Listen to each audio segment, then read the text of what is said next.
मेरे एक दोस्त के चाचा जी चल बसे। तो मैंने उसको फ़ोन किया था, अरे बुरा हुआ चाचा जी चले गए। उसने कहा सचमुच बुरा हुआ यार, मेरे पार्टी का एक वोट कम हो गया। मैंने पूछा आपको कैसे पता कि आपके चाचा जी आप ही के पार्टी को वोट करने वाले थे? उसने कहा सच बात है यार, अच्छा हुआ तूने फ़ोन कर दिया, चाचा जी के मरने का दुख कम हो गया। इसको कहते हैं इलेक्शन का बुखार। मैं और मेरे चाचा जी बम्बई जाते थे कई साल पहले, लोकल में लटक के, और चाचा जी कहते थे कि किसकी पार्टी को कितनी सीट्स मिलेंगी। मैंने कहा चाचू हम लोग आज लटक रहे हैं, कल भी लटकेंगे, हमको तो कोई सीट मिलने वाला नहीं है बैठने को, तो हमें क्या फ़र्क पड़ता है? चाचा जी ने कहा बेटे ये बड़ी गलत बात है लोकतंत्र में ऐसा सोचना। लेकिन टिपिकल इंडियन बुजुर्गों वाली स्टाइल में उन्होंने क्यों गलत है वो बोला इसने, उसके पहले ही चल बसे। मैं सोच रहा था लोकतंत्र के कई रूप होते हैं ना, कि मानो इंडिया के 545 सीट्स है, एक नेशनल पार्टी है, 545 सीट्स में उम्मीदवार खड़ा करती है और हर एक मतदार संघ में सिर्फ एक वोट से हारती है। तो उनका रिप्रेजेंटेशन कितना हुआ, विनर टेक्स ऑल। तो 135 करोड़ आबादी के देश में वो 550 वोट से पीछे है, लेकिन उनको लोकसभा में सीट मिलेंगे 0। अगर वो जर्मनी में होते या साउथ अफ्रीका में होते तो प्रोपोर्शनल हिसाब से उनको 270 सीट मिलते थे। लेकिन प्रोपोर्शन में भी प्रॉब्लम है। आप कहोगे क्या हवा में बात कर रहे हो? अरे हवा में नहीं है। जब इंदिरा गांधी जी के असैसिनेशन के बाद वो सिंपैथी इलेक्शन हुआ था, तब भाजपा को 2 सीटें मिली थी और तेलुगु देशम को 26। इसका मतलब क्या ये है कि तेलुगु देशम भाजपा से 13 गुना बड़ा पार्टी था।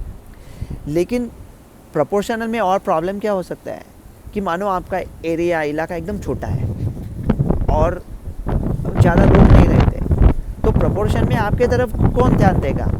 आपको सब पूरा निगलेक्ट हो जाओगे ना। और ऑल पॉलिटिक्स इज लोकल ना। अगर भारत चांद पे उतरता है लेकिन आपका मोहल्ला इतना ख़राब है कि वहाँ से मच्छर भी चले जाते हैं, ये देख कहीं दूसरा अच्छा एरिया ढूंढते हैं, तो आपको ऐसा उम्मीदवार चाहिए जो आपका इलाका सुधारे। लेकिन उधर भी प्रॉब्लम है। अगर आपके पार्टी ने ऐसा उम्मीदवार चुन लिया जो लड़की या लड़का आपको पसंद नहीं है, तो आप किसको वोट करेंगे? पार्टी को या उसको? या उसको वोट करेंगे सोचेंगे वो पार्टी का समर्थन करेगा सेंटर में।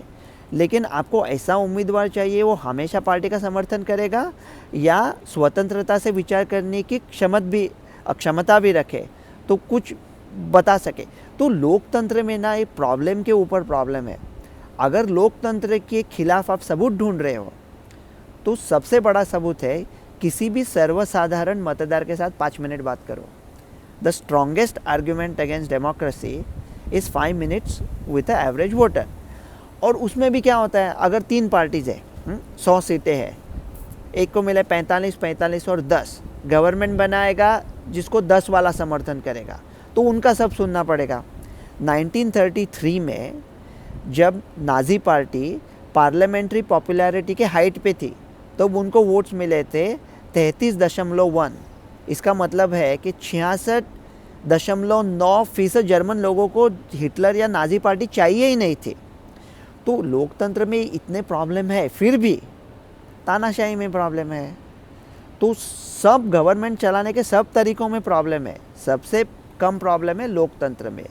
हमको खुश होना चाहिए कि मैं इंडिया में पला बड़ा, अभी अमेरिका में रहता हूँ, कि हम ऐसे देशों में रहते हैं कि हम सोच सकते हैं, बात कर सकते हैं, वोट कर सकते हैं। कितना मज़ा है लोकतंत्र में। बाकी के दुनिया के कई मुल्क ऐसे हैं कि वो सपने भी नहीं सोच सकते। हमारा उत्तरदायित्व बनता है कि इसे मजबूत करें, कायम रखें, बनाए रखें। लेकिन झगड़ा भी होता है ना। पहले तो ये पार्टी वो पार्टी होता था, अभी तो मानो हम लोग एक दूसरे से नफ़रत करते हैं। अरे भाई नफ़रत पहले भी थी, मेरे लटकू चाचू के ज़माने में भी थी, लेकिन वो टाइम वो बेचारे नफ़रत को व्यक्त नहीं कर सकते थे। लेकिन क्योंकि उनके पास माध्यम नहीं थे, सोशल मीडिया नहीं था, एक दूसरे को मुंह पे कैसा कहेंगे कि तू गधा है। तो अभी सोशल मीडिया में क्या होता है, आपकी हैसियत हो वो शोले का टुकड़ुक जाने वाला अहमद मियाँ, लेकिन आपके ट्विटर हैंडल का नाम है मुग़ल आज़म की मधुबाला, लोग आपको फॉलो कर रहे हैं, पर्दा हटने का इंतज़ार कर रहे हैं, तो किसी को कुछ भी बोलो अच्छा है। ये जो भड़ास है, ये जो सब गुस्सा है, सोशल मीडिया पे निकाल दिया तो वास्तव में एक दूसरे के साथ प्यार से बात करेंगे। तो आप कहोगे कि बेगानी शादी में अब्दुल्ला तू क्यों नाच रहा है, तेरे को क्या फ़र्क पड़ता है। तो मेरा एक आइडिया था कोविड के टाइम में, सब आइडियाओं की तरह ये भी सुपर से ऊपर था, लेकिन कोई ध्यान ही नहीं देता। मेरा आइडिया एकदम सिंपल है। मेरे जैसे लोग हैं ना, यूएस सिटीज़न, यूके सिटीज़न, हमारे आय का, हमारे इनकम का 1% ले लो और हमको उसके बदले में इंडिया का सिटीज़नशिप दे दो, हम लोग भी इलेक्शन में शरीक हो सकते हैं। देखो कितना पैसा मिलेगा, लोकतंत्र मजबूत बनेगा। और हमारे लिए 4 मतदार संघ खोल दो ना, ऑल पॉलिटिक्स इज लोकल।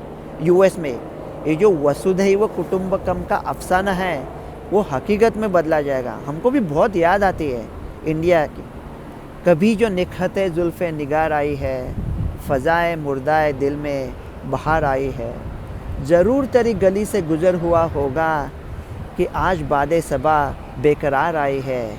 कोई दिमाग तसव्वुर भी जिसका न कर सके, ये जाने जार वो लम्हे गुजार आई है। खुदा गवाह कि भारत की फ़िराक में कौसर, जो सांस आई है सो गवार आई है। डॉक्टर रवि गोडसे।